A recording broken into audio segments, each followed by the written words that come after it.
Благодарам, почитувани присутни, почитувани медиуми, почитувани граѓани. До сега, во овој период од 5 години, како 2 години партиципира Социјалдемократскиот сојуз во власта и 3 години и веќе 3,5 години е власт, укажувавме за оно што сака Социјалдемократскиот сојуз да го направи. За намерата за обезличување на македонскиот народ и македонската држава. Но народот со право беше збунет, разочаран и со недоверба. На кого да верува? На нас или на вас? Но за жал, се што говоревме излезе вистина. Последниот удар, сакам една информација да ви дадам чисто ексклузивно, што Социјалдемократскиот сојуз како проект го има прифатено за оно што треба да се направи, е донесувањето на 1 милион африканци во Македонија. 1 милион африканци.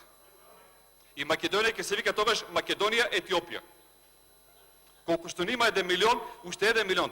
И тоа е договорено до 2030 година тоа да се направи. Се смеевте и тогаш ова кога зборував, и многу луѓе се смеја надвор.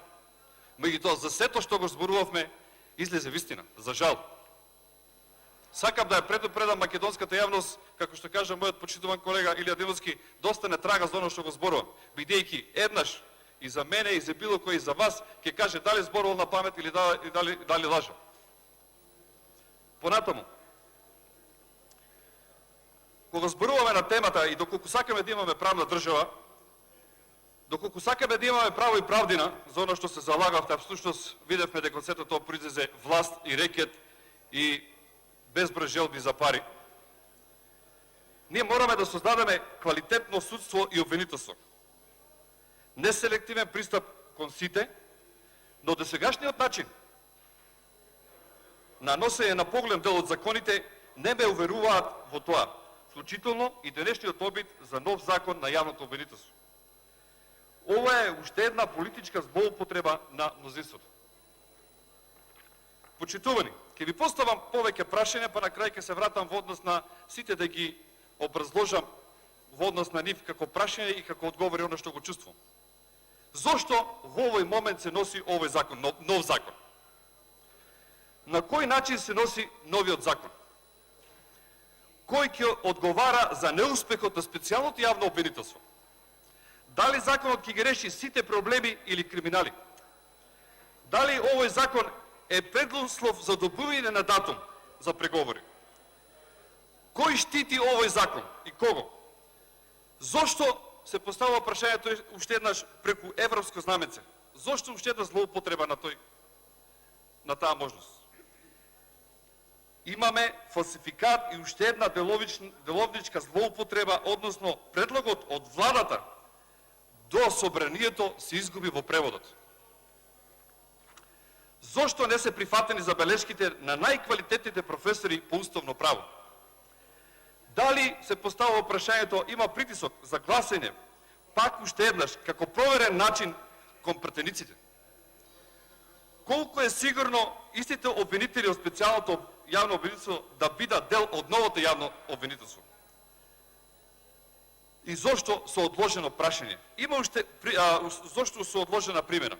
Има уште многу прашања што можат да се постават во однос на тоа и каде е министерката во целата приказна. Министерката немаше говор на ова седница, не сакаше така. Од срам.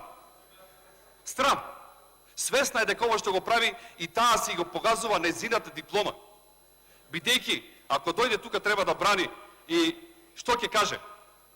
Сите тие нејзини професори и одржаа уште една лекција на она што не го знаеше и кажаа дека таа не е во право. Меѓутоа, ако е чувство на срам, тогаш има и нешто во неа. Меѓутоа, ако не е, тогаш уште полошо. Призната во дебатата, многу кратката дебата која беше на јавната расправа, дека е направена грешка. Во првиот предлог што беше предложен од владата до собранието и во однос на дебатата кога тогаш се појави дека министерката не прифатила амандман за да се избегне дискусија. Имаше 2 амандмана од почитуваниот колега Стурија и Панчо Минов. Дури едните амандмани не се разгледуваше, не му се даде простор, а другиот не се прифати со образложение дека доколку би се прифатил ќе се отвори дебата. Дали почитувани колеги пратеници, дали почитуваната министерка се плаши од дебата и разоткривање на ова што денес се прави. Почитувани присутни, еве ќе почнам едно по едно. Зошто се носи нов закон? Доколку ги поврзам овие неколку прашања и на кој начин се носи и кој ќе одговара за неуспехот на специјалното јавно обвинителство. Дали со ова ние ќе постигнеме нешто и ќе решиме некој проблем во држава? Реков, најважно е судството и обвинителството да мери и одмерува и правилно да пресудува, доколку сакаме да имаме правна држава. Значи, ние мораме да сватиме дека овде, овие луѓе, донесовме еднаш закон, случително и јас гласов. Таква беше договорот, пржинската влада и така натаму. Тоа е јавна вистина и нема бегање од тоа. Што направивме ние, почитувани колеги? Освен што политички се договоривме и на крај нема никакво решение. И дали ние пак, истите тие, ќе ни ја кроиме судбината на македонскиот народ? Дали сме ние релевантни во одредени области? Да, пратеници сме, гласаме. Меѓутоа, дали и зошто не ga слушаме јавноста, експертската јавност? И дали некој сака со овој закон да прикрие одредени криминали? И зошто дел од прислушкуваните материјали се земат, а некои не се прифаќаат? И дали мислите со тоа дека ќе се заштити некој од власта што има направено криминал? И дали мислите дека само специјалното јавно обвинителство или јавното обвинителство сега што се предлага е единствената институција која може да покрене одредени постапки? Почитувани мои колеги пратеници, почитувана власт, има честни луѓе во судството и во обвинителството. Кога и да е, тие ќе тропнат на некој на вратата за оно што има направено лошо. Не може да ги спаси нити никаков документ.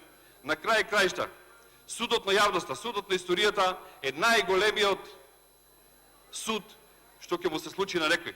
Тука многу лесно може да си помине, ќе си изгласате, мнозинство сте, од прилика сте на близината на етина 80 пратеници. Меѓутоа, прашањето е понатаму, дали со тоа им правите добро? Тука имаше дел од колегите кои прашуваат дека убедени дека прават нешто добро. Почитувани колеги, една од поголемите катастрофи што го правите е ова. Меѓутоа не само ова, и досегашните закони, прекршувањето на сите деловнички процедури за донесување нови закони. Тоа е една од основните проблеми. Така почнавте, почитувани колеги, ако се секавате, на еден криминален начин, создавајќи и власт и влада. Така и завршувате.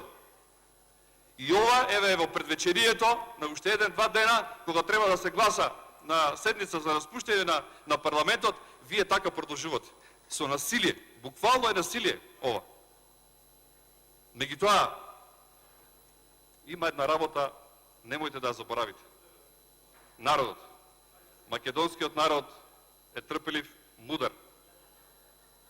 Многу поминал низ историјата, генерации македонци многу истрпеле. Ќе ја истрпат и ова ненародна власт. Кој штити овој закон? Дали ги штити криминалите на власта, на министрите? И дали треба со ова да се заштитат?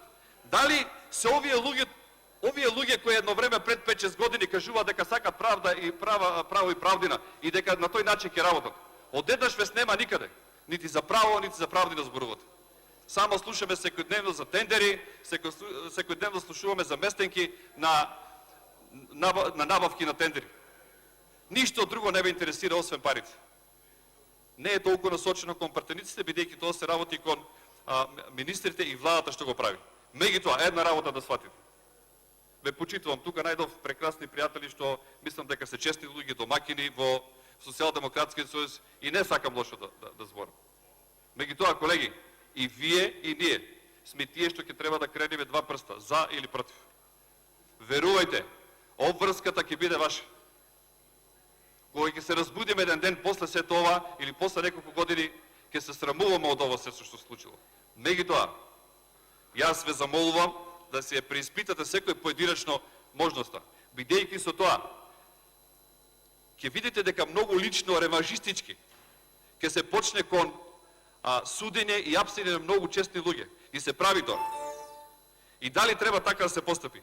Така да, кога ќе видите дека некој нешто е осуден, знаете дека сте помогнале во таа ситуација. Така да внимавајте, бидејќи вие со вашите два прста одлучувате во однос на судбината на многу луѓе. Благодарам.